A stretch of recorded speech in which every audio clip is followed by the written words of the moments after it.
Bem-vindo ao Leitura de Ouvido, o podcast que transforma linhas em ondas sonoras. Eu sou o Lucas. Eu sou a Dayana. E o episódio de hoje é As Duas Amigas, de Gonçalves Dias. Trazemos duas poesias românticas do nosso autor Feijão, Arroz e Farinha. Eu vou explicar ao final. Tá bom, até eu quero saber. Boa leitura. As Duas Amigas, de Gonçalves Dias.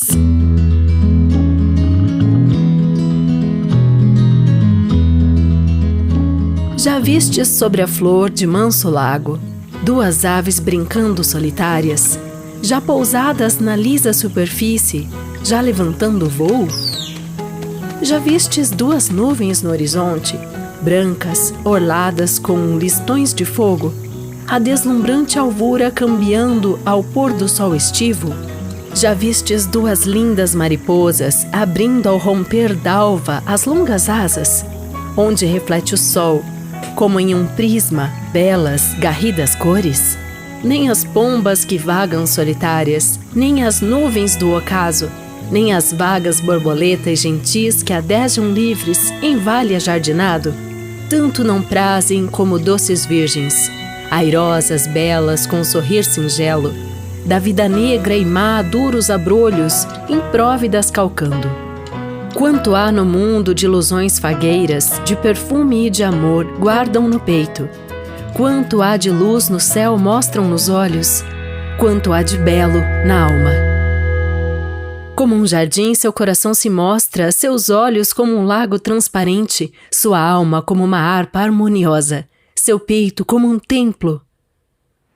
Mas um fraco arruido espanta as aves, uma brisa ligeira as nuvens rasga, e uma gota de orvalho ensopa as asas das leves mariposas. Desgarradas voando, as aves fogem, dos castelos dos céus perdem-se as nuvens, nem mais adejam borboletas vagas sobre o esmalte das flores. Pois quem resiste ao perpassar do tempo, depois que derramou o grato perfume sobre as asas dos ventos que abafejam, a flor também definha. Mas um nobre sentir que se enraiza no peito da mulher que menos ame é como a essência preciosa e grata que se lacrou num vaso. Repassa-o, depois, embora o esgotem, leves emanações, gratos eflúvios, há de eterno verter da mesma essência, talvez, porém, mais doces. A Sua Voz, de Gonçalves Dias. Ouvia! A sua voz me despertava tudo quanto de bom conservo n'alma. Retratado o pudor tinha no rosto, e um suave dizer, um timbre doce de voz, uma piedade extrema e santa, que as mais profundas chagas amimava. De ambrosia e de mel lhe ungia os lábios. Ouvia! A sua voz era mais branda, mais impressiva que o cantar das aves, a aragem que entre flores se desliza e mal remexe a tímida folhagem, a veia de cristal que triste soa, o saudoso arrulhar de mansas pombas, as próprias notas de um cantar longínquo ou do instrumento a conversar com a noite, menos que a sua voz impressionavam. Os dois mais fortes, os dois mais puros sentimentos nossos, a saudade e o amor, as mais profundas das merencórias solidões da terra, as florestas e o mar, um cismar vago, um devaneio, um êxtase sem termo, d'alma perdida por um céu de amores, tanto como a sua voz não a roubavam, tanto como a sua voz. Somente foram dulces notas de místicos saltérios, de nós de um astro em outro repetidas. Por isso que senti quando a escutava, fluente, harmoniosa, discorrendo em prática singela sobre assuntos diversos, sobre flores, menos belas do que o seu rosto, e céus com ela puros. Mas quem na ouvira conversar de amores, trouxera n'alma como uma harpa eólia, dia e noite vibrando, como um cantar dos anjos, do coração, a estremecer-lhe as fibras.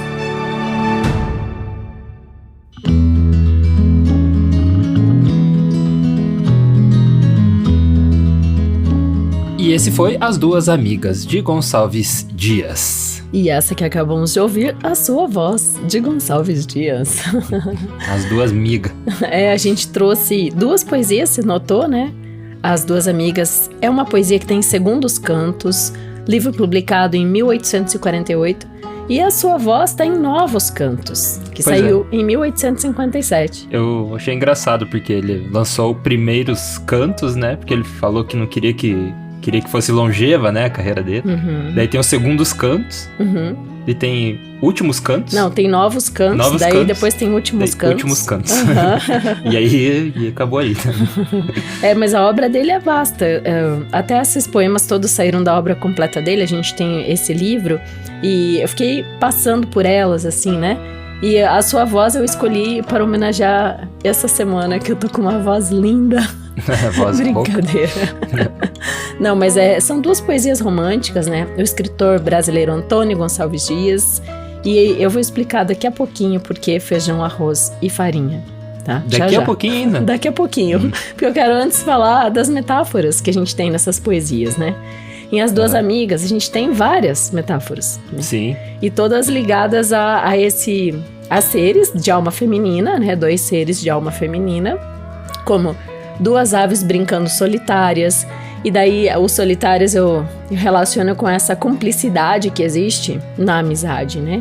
Não é que elas estão sozinhas, mas elas estão juntas versus o resto do mundo, né? Sim. Então, a amizade tem esse fio invisível, né? Que só quem é amigo sente, né? Então, é disso que ele fala nesses versos.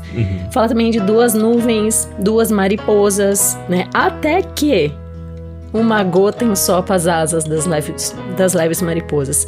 Essa metáfora orvalho. Da gota, né? É bem interessante. Você leu como orvalho? Gota de orvalho, não é isso que ele fala? Acho que é isso aí. Eu entendi como gota de tempestade, mas vale voltar pro verso pra ver, né? Eu lembro de ter ouvido o orvalho. Então tá. Então, aí que tá, né? O verso é massa porque ele nos dá essa... A nossa mente continua navegando, né? A partir das letras e sílabas do próprio verso. Agora eu tô na dúvida se eu imaginei essa palavra ou se tem mesmo. Mas... Não, então falando dessa coisa da gota, né? Gota, seja de orvalho ou seja de chuva, de tempestade, ela é uma intempérie, né? Então ela vem junto, o tempo vem junto com o vento, né? E aí o Érico Veríssimo foi muito feliz em dar esse nome para sua trilogia, né? O Tempo e o Vento.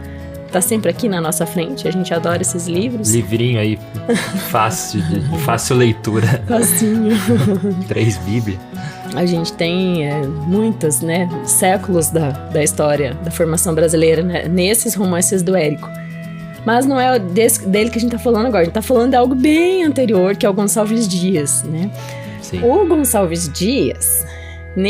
quando ele fala, né, dessa passagem do tempo, disso que perpassa o tempo e fala do vento, né, que dá essa mudança no tempo.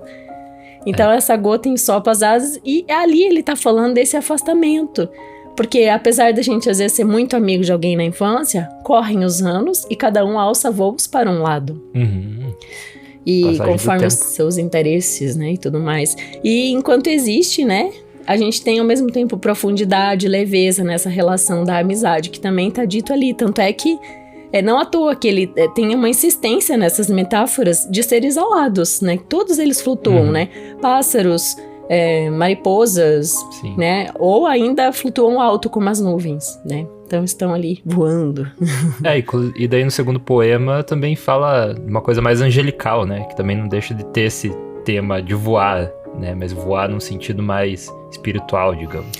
Eu entendi como uma poesia apaixonante de alguém apaixonado, né? Porque justamente relaciona com esse traço, né? Característico de cada pessoa. E não é qualquer voz, tem o artigo definido, é a sua voz, né?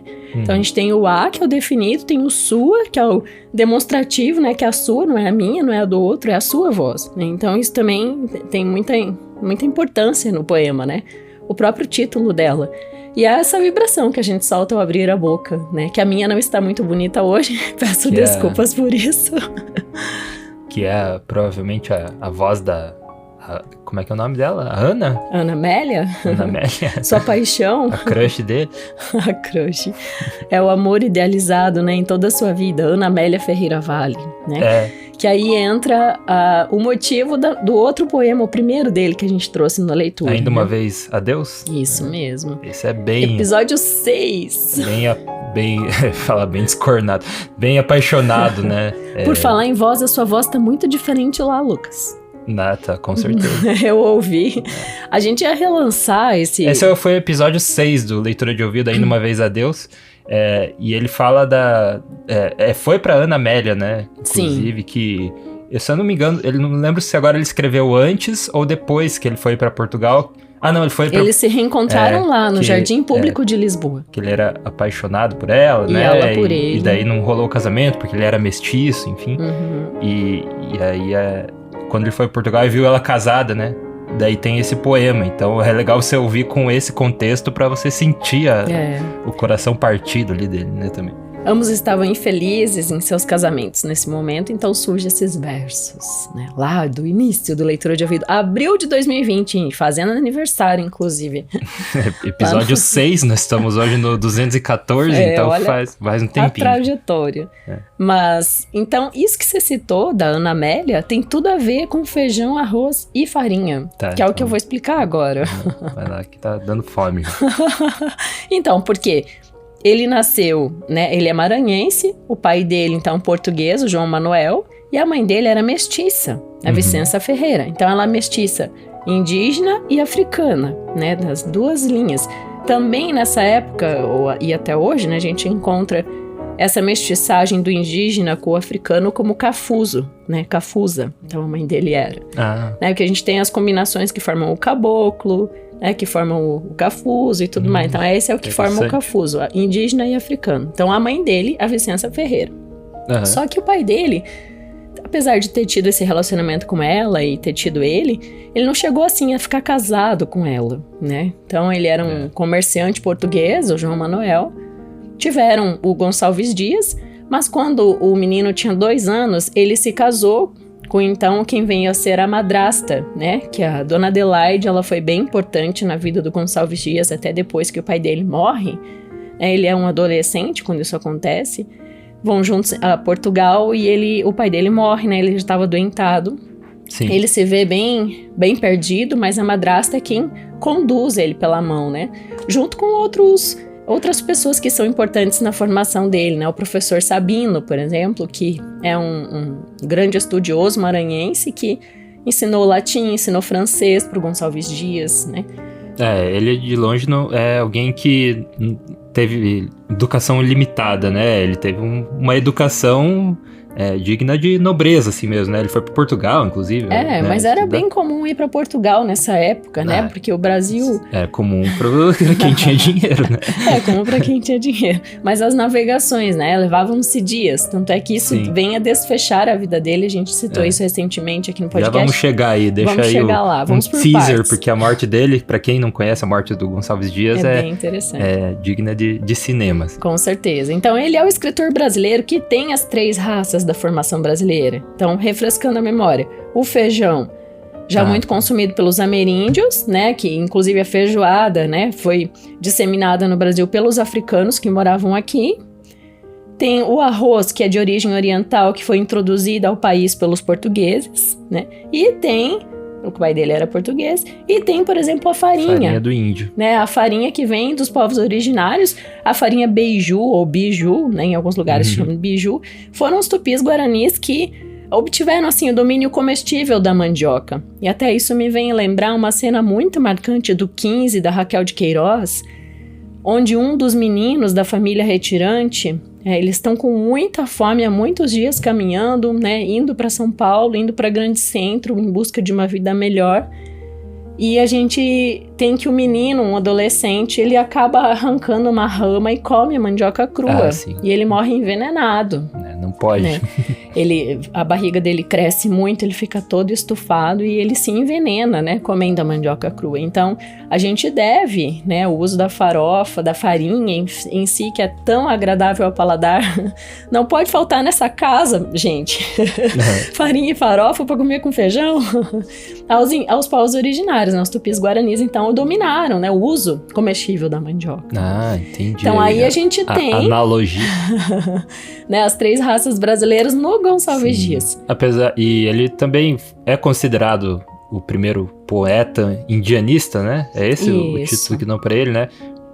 Por vários poemas que ele fez com essa temática. Um deles é o Jucapirama, que tá aqui a gente já trouxe aqui no podcast. Também tem o Canto do Piaga, é isso, né?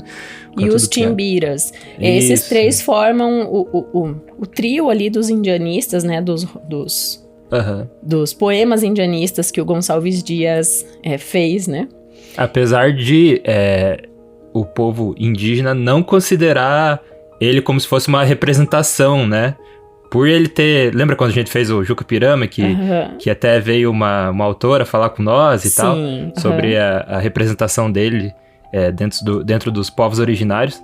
E ela comentou assim que, né, apesar de ele colocar ali o índio como herói, né, dos poemas, e ter essa narrativa muito épica, né, ele não é assim, não tem essa representação, não é como se os povos originários falassem, o Gonçalves Dias aqui nos representa, né, eles acham que não representa, porque ele não representa plenamente de fato, né, porque ele também tem origem branca, né, o pai dele era português, e tem o africano junto, né, na mãe dele, que era cafusa, né? Tinha essas origens misturadas, então é por isso, né? Hoje a gente tem grandes autores, né, indígenas, né, os povos originários.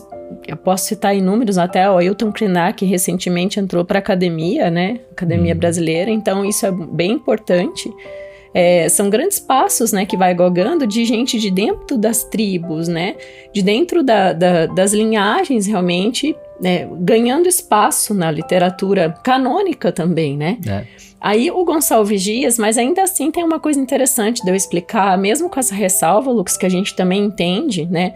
Porque antes dele, a gente teve duas grandes obras que citaram os povos indígenas, que é o Araguai, do Basílio da Gama, que até cai bastante em vestibular também, e o poema épico Caramuru, de Santa Rita Durão, que está anotado, eu acho que bem interessante trazer no episódio.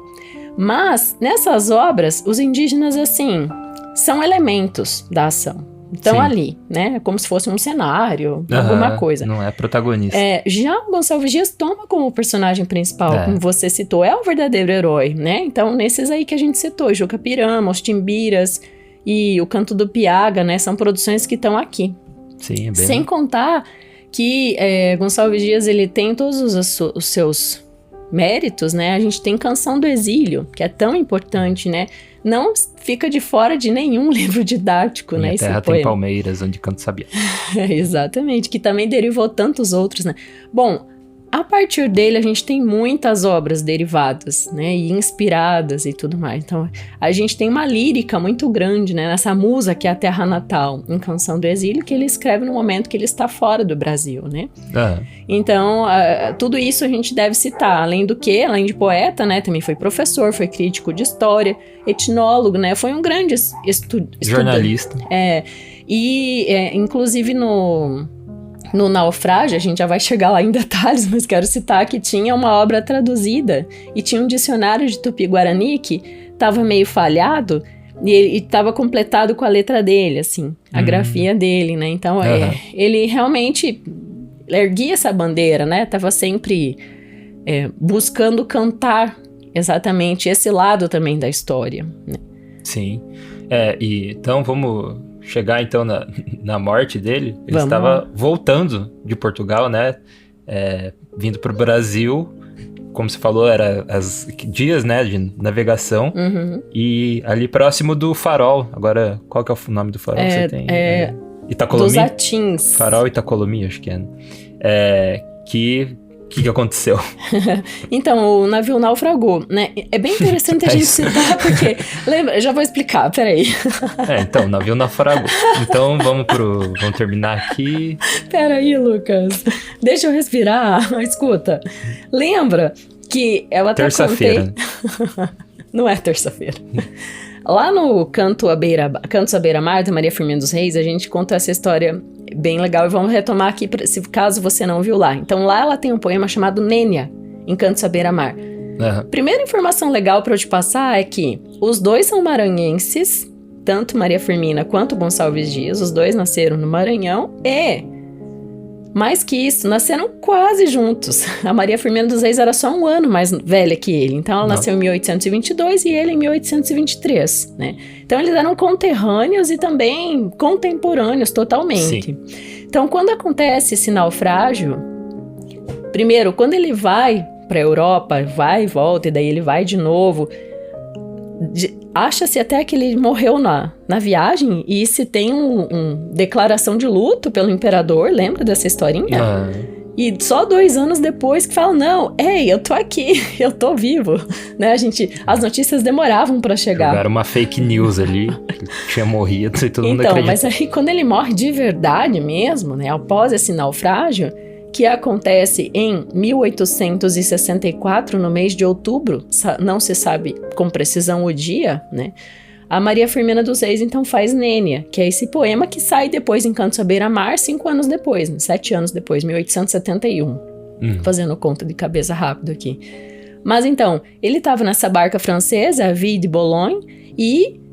Tinha várias outras pessoas, quando eles chegam nos Baixios Atins, né, pertinho do farol do Itacolomi, que aparece várias vezes nas poesias em Cantos à Beira-Mar, então existe esse naufrágio. Ele viajava doente, não tinha forças para sair do camarote, né, tava num estado, nem falar direito ele não falava, só se alimentava de água com açúcar, né, os biógrafos levantaram todas essas informações que hoje chegam pra gente, e ele acabou sendo abandonado pela tripulação. E afunda junto com o navio, né? Então, a história dele é bem comovente, porque cogita-se que o corpo dele, como nunca foi encontrado, tenha sido devorado por tubarões. Nossa, é um final épico, né? Pra quem escreveu tanta poesia épica. Muito, muito louco como a vida também... A gente vê isso com frequência aqui nos escritores que a gente traz, de a vida deles meio que refletir um pouco da obra também, né? Tem essa... às vezes pelo acaso, às vezes não, né? Enfim, se você pegar a vida do Lovecraft, do Edgar Allan Poe, que a gente trouxe aqui, da Virginia Woolf, né?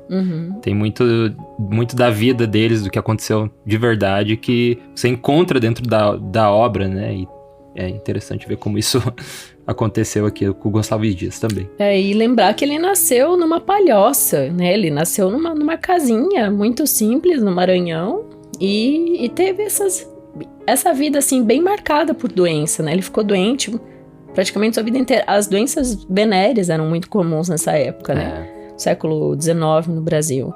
Sim, no mundo inteiro, acho, né? No mundo todo. Mas também dizer que o maior expoente na poesia, no romantismo brasileiro, é o Gonçalves Dias. Sim. E o maior expoente, né, falando de indianistas, inclusive, dessa linhagem que a gente abordou aqui, na prosa, é o José de Alencar, né? A gente tem Iracema encabeçando, né, os romances indianistas e os outros todos que vêm.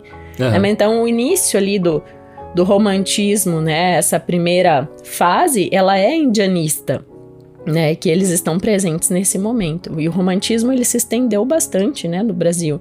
É uma das escolas mais extensas. A gente começa em 1836 com Suspiros Poéticos e Saudades, do outro Gonçalves, o de Magalhães, e vai até 1881, quando Machado de Assis publica o primeiro romance realista, que é Memórias Póstumas de Brás Cubas. Então é interessante. Isso definido sempre depois, né? Vale lembrar.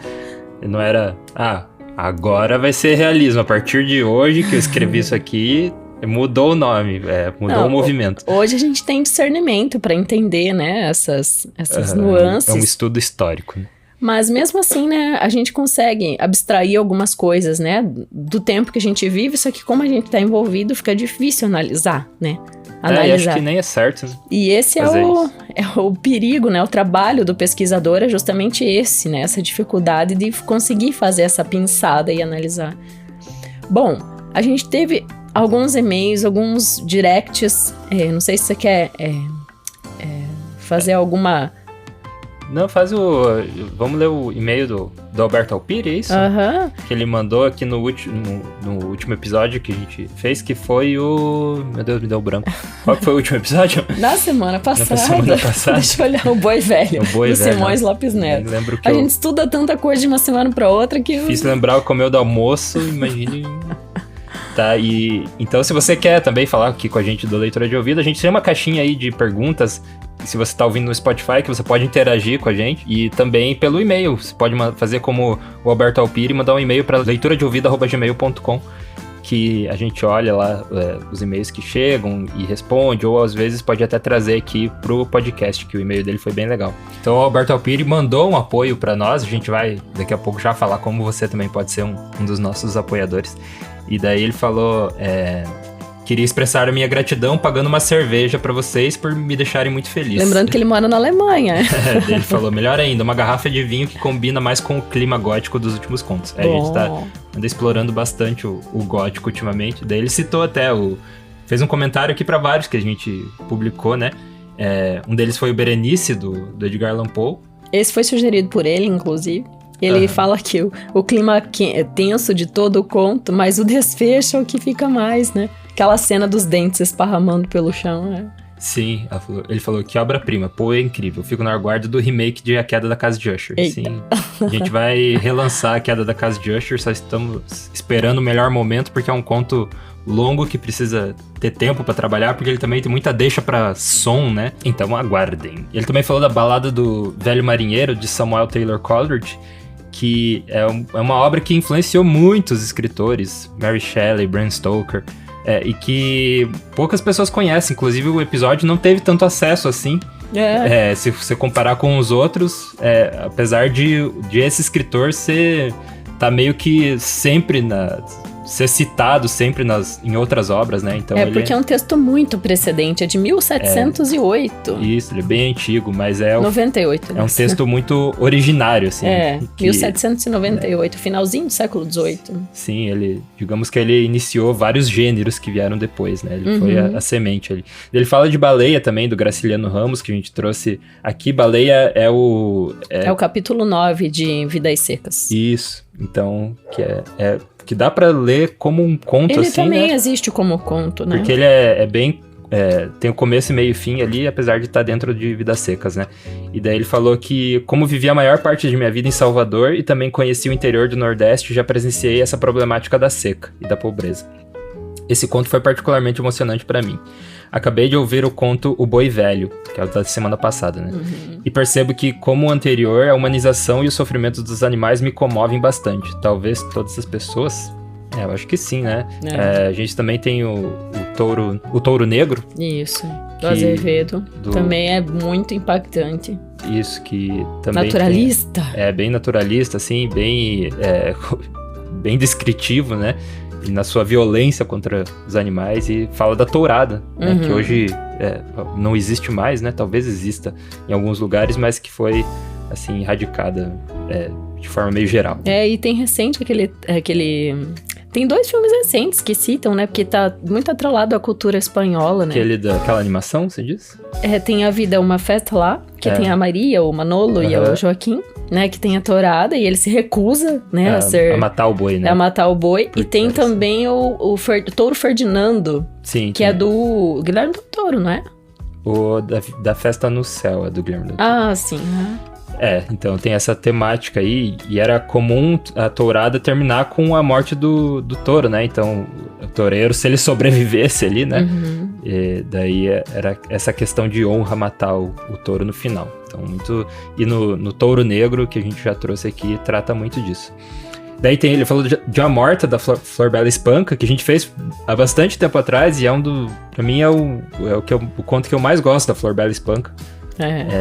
Parece é muito intenso. E ele falou que passou pra várias pessoas, né? E falou que foi nesse conto que ele percebeu que o podcast era especial. Gostei. Já ouviu 3 vezes.